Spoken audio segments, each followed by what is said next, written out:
What's up mga katropa? Ayan. So yan, for today's video guys ay papakita ko sa inyo ngayon ang isang solar setup na DIY lang. Ginawa lang namin to na DIY, pero napakalaking tulong na hanggang ngayon nagagamit pa rin namin. Actually, ng tiyahin ko, kapatid ng nanay ko, nagpakabit sila ng solar dito sa bahay nila. 4 years na yata. Tanungin natin. Before pandemic pa yun eh. Or nag-start yung pandemic. Tanungin natin. Ito yung bahay nila.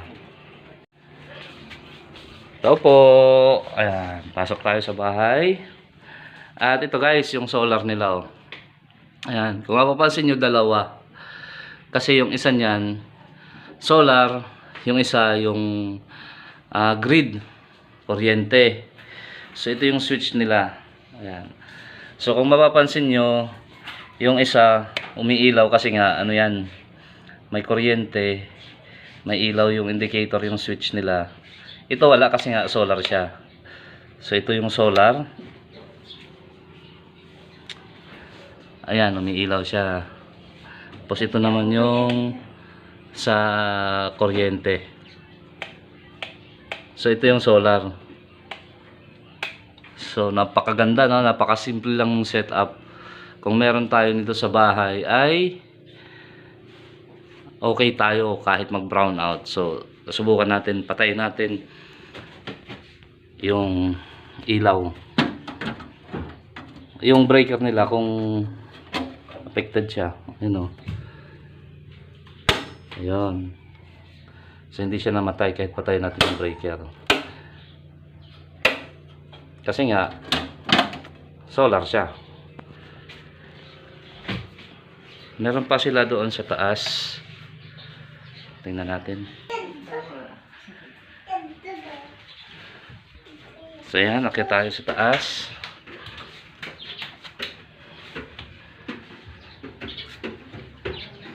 Nanay, do you have switch? Switch. Ayan. So dalawa din yung ilaw nila dyan. Yung isa pang solar at isa yung pang kuryente. Sige.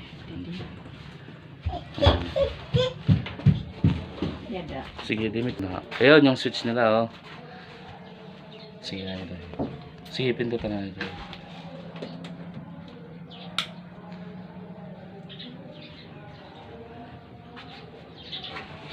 Ayun. Sige na ito, para na. Ayun. Yun yung ano nila, solar. At ito naman yung kanilang charge controller. So ang taas hindi kasi nila ginagamit to masyado. Nung araw meron silang electric fan kasama dito sa package yung binili namin. Nasira na siya kasi nasa 4 years na nga. At yung solar panel nila ay nasa bubungan. So yan, tingnan naman natin yung battery.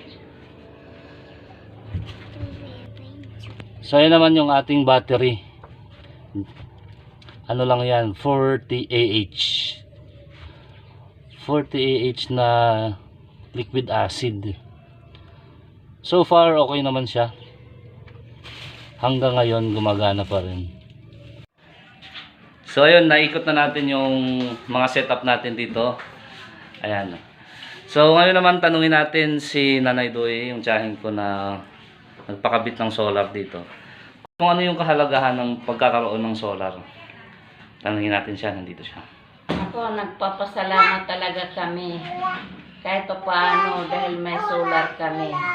Bago mag-pandemic. Kaya maganda talaga ang may solar. Dahil maliwanag. Wala na kaming problema. Kahit manluto man ako, at brown out, siyempre nandyan ang solar. Nagagamit namin. Kaya salamat talaga sa may solar. Kaya kayo, kung wala pa kayong solar, magpakabit na kayo. Malaking tulong talaga ito sa atin. Kapag nagba-brown out, meron pa rin tayo solar kasi Eto na nga, dahil nalagyan tayo ng solar, wala nang problema.